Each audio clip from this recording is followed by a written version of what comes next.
بسم الله الرحمن الرحيم. أبناء التلاميذ بنات التلميذات، السلام عليكم ورحمة الله وبركاته. أتمنى من الله العلي القدير أن تكونوا بخير أنتم وجميع أفراد أسركم، إنه على كل شيء قدير. أما بعد، سنستأنف بحول الله تعالى دروسنا في النقطة التي توقفنا عندها. وكما تعرفون توقفنا عند سلسلة من التمارين، ولذلك سأقترح عليكم في أول هذه الدروس la correction de la série des exercices.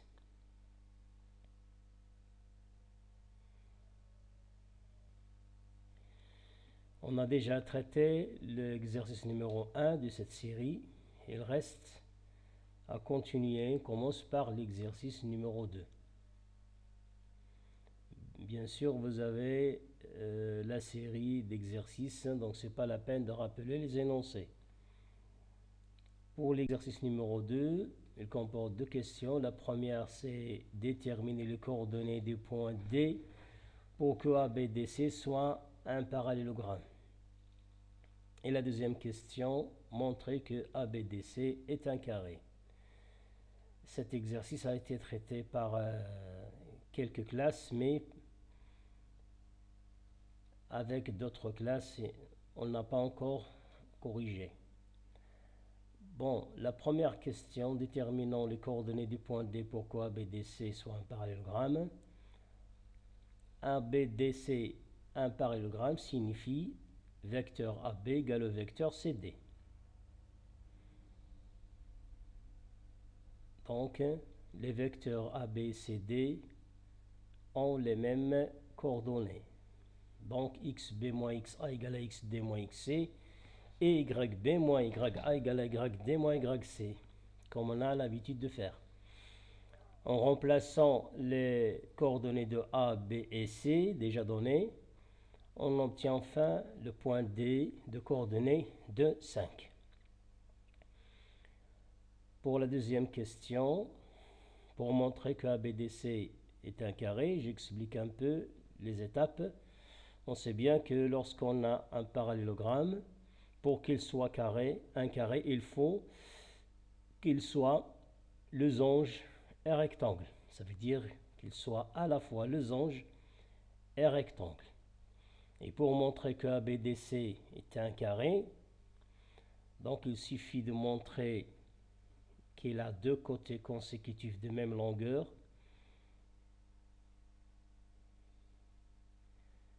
Ensuite, montrer qu'il a un angle droit.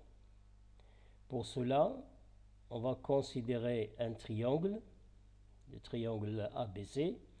On va calculer la distance AB, la distance AC, comme vous voyez. On a obtenu la distance AB égale à racine du 10. La distance AC aussi égale à racine du 10. Donc, la distance AB égale à la distance AC. Et puisque ABDC est un parallélogramme, donc ABDC est un losange. Et pour continuer, on calcule la distance BC en remplaçant les coordonnées dans l'expression de la distance BC. On obtient la distance BC égale à racine de 20. Donc si on calcule les carrés, le carré de BC est égal à 20 et la somme des carrés de ABAC est égale à 20. Donc BC puissance 2 égale à AB puissance 2 plus AC puissance 2. Donc ce triangle ABC vérifie la réciproque du théorème de Pythagore. Donc il est triangle rectangle en A. Et puisque ABDC est un losange, alors ABDC est un carré. Ceci pour l'exercice numéro 2. On passe à l'exercice numéro 3. S'il y a des explications, je vais les donner. Sinon, on passe à la question suivante ou bien l'exercice suivant. Pour l'exercice 3, ici, on a deux points M et N dans un repère orthonormé, ou IJ, dont les coordonnées, M a pour coordonnées 1 plus racine de 2 racine de 3, et N a pour coordonnées moins racine de 2 2 plus racine de 3. La première question, calcule la distance MN. La deuxième question, c'est déterminer les coordonnées de E, le milieu du segment MN. J'ai proposé cet exercice pour donner des points M et N qui ont des coordonnées contenant des racines carrées. Donc, pour calculer la distance MN, on poursuit toujours la même façon. La distance Mn égale à racine carrée de xn moins xm puissance 2 plus yn moins ym puissance 2. En remplaçant ces coordonnées, on remarque ici que la distance Mn est égale à racine carrée de moins 2 racine de 2 moins 1 puissance 2 plus 4. Ce que j'ai souligné en jaune, ici, moins 2 racine de 2 moins 1 ne peut pas être simplifié plus que ça. C'est une écriture très simplifiée. Donc, dans cette fois-ci, on est obligé d'appliquer les identités remarquables. Moins 2 racine de 2 moins 1 tout puissance 2, c'est de la forme de a moins b tout puissance 2. On l'applique et on obtient enfin que la distance Mn est égale à racine carrée de 13 plus 4 racine de 2. Et pour répondre à la deuxième question, E est le milieu de Mn, on applique directement la règle des coordonnées du milieu d'un segment, et on obtient enfin que E a pour coordonnées 1 sur 2 et racine de 3 plus 1. Pour l'exercice numéro 4,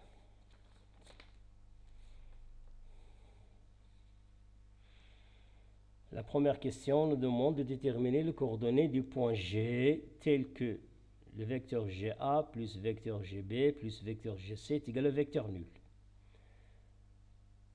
Donc on sait bien que lorsqu'on a des vecteurs égaux, ça veut dire qu'ils ont mêmes coordonnées, ceci d'une part. D'autre part, que les coordonnées de la somme de deux vecteurs est la somme des coordonnées de ces deux vecteurs. Donc, vecteur GA plus GB plus GC égale au vecteur nul signifie que XA moins XG plus XB moins XG plus XC moins XG, qui est la somme des abscisses des vecteurs GA, GB et GC, cette somme est égale à 0 parce que le vecteur nul a pour coordonnées 0, 0. Et de même pour les ordonnées. En remplaçant les abscisses, on obtient enfin le point G de coordonnées moins 5 sur 3, moins 2 sur 3.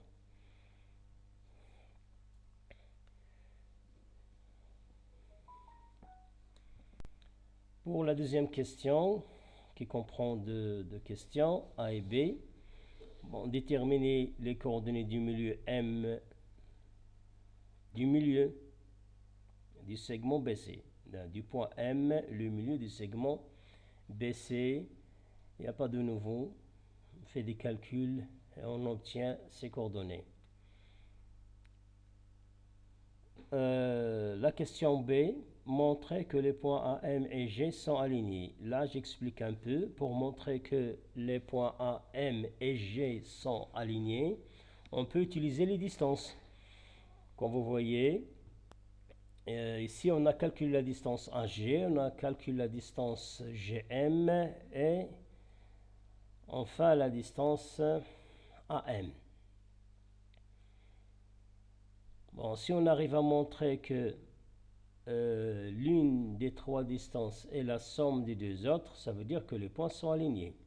Ici, on remarque que la distance AM est plus grande que la distance AG et aussi que la distance MG. Donc, si on fait la somme d'AG plus MG, on va réduire le même dénominateur et on obtient que AG plus MG est égal à M. Donc, les points A, M et G sont alignés. On passe maintenant à l'exercice 5. C'est un exercice que j'ai proposé et j'ai essayé qu'il contient tout ce qu'on a vu dans cette leçon. En commençant par la première question, c'est de placer des points dans un repère. Comme vous voyez, on a placé les points A, B et C. La deuxième question, petit a, on calcule les distances AB, AC et BC. C'est comme on a fait déjà, on a calculé la distance AB égale à 4 racines de 5, AC égale à 5 racines de 5 et BC égale à 3 racines carrées de 5. La question B, montrer que ABC est un rectangle. Est un triangle rectangle. Montrer que le triangle ABC est un triangle rectangle et préciser l'angle droit. Bien entendu, AC puissance 2 égale à 125, AB puissance 2 plus BC puissance 2 égale à 125. Donc, AC puissance 2 égale à B puissance 2 plus BC puissance 2. Donc, d'après la réciproque du théorème de Pythagore, ce triangle rectangle en B. La troisième question, on a à construire un point D tel que le vecteur BD est égal au vecteur BA plus vecteur BC, ce qu'on a fait en revenant à la première figure. B, déterminer les coordonnées de D. Bon, il n'y a pas de nouveau. On peut appliquer les mêmes règles. On sait que BD égale à BA plus BC. Je rappelle simplement que BD égale à BA plus BC signifie que ABCD est un parallélogramme. Donc AB égale à DC. Et on continue. Enfin, on trouve que les coordonnées des vecteurs DC égale à moins 4, moins 8. Et après, on obtient les coordonnées de D, moins 2, 8. Et vous avez toujours à vérifier sur le repère pour s'assurer des résultats obtenus. Quatrième question, montrer que ABCD est un rectangle.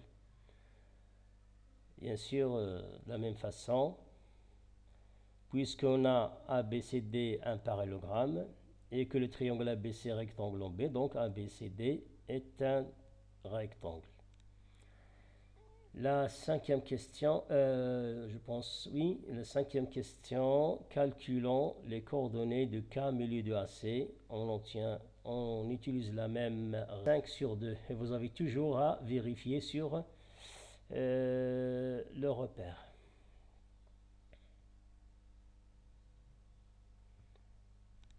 La sixième question, déterminer le centre et le rayon du cercle C circonscrit au triangle ABC.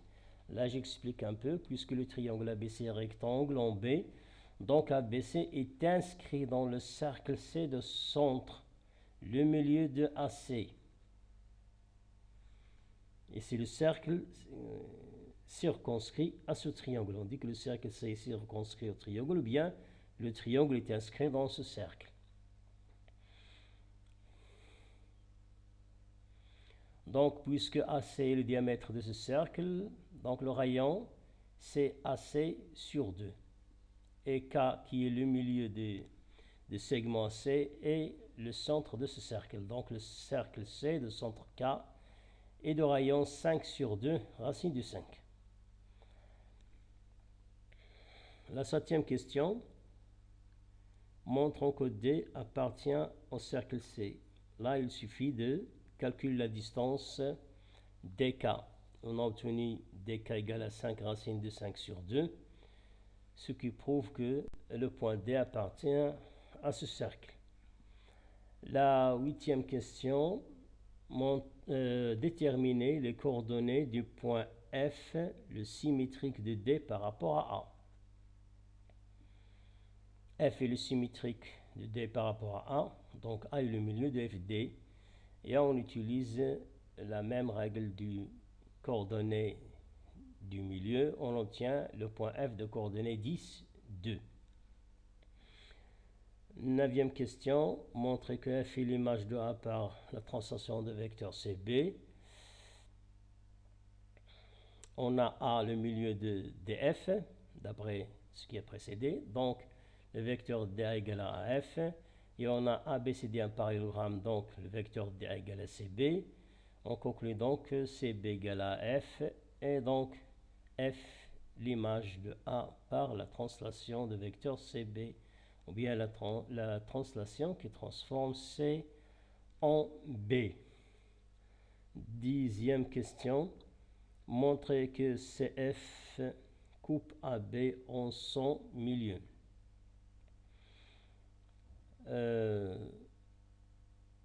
Puisque AFBC est un parallélogramme, on a d'abord CB égale à AF, donc AFBC est un parallélogramme, donc les diagonales AB et CF ont le même milieu, donc CF coupe AB en son milieu. Et c'est la fin de cette série, et pour cette leçon, on s'arrête là. La deuxième leçon, Inch'Allah, il porte sur les équations d'une droite. Je vais vous proposer après des activités à faire pour en conclure ce qu'on appelle l'équation de la droite, et on va détailler là-dessus après. Assalamu alaikum wa rahmatullah.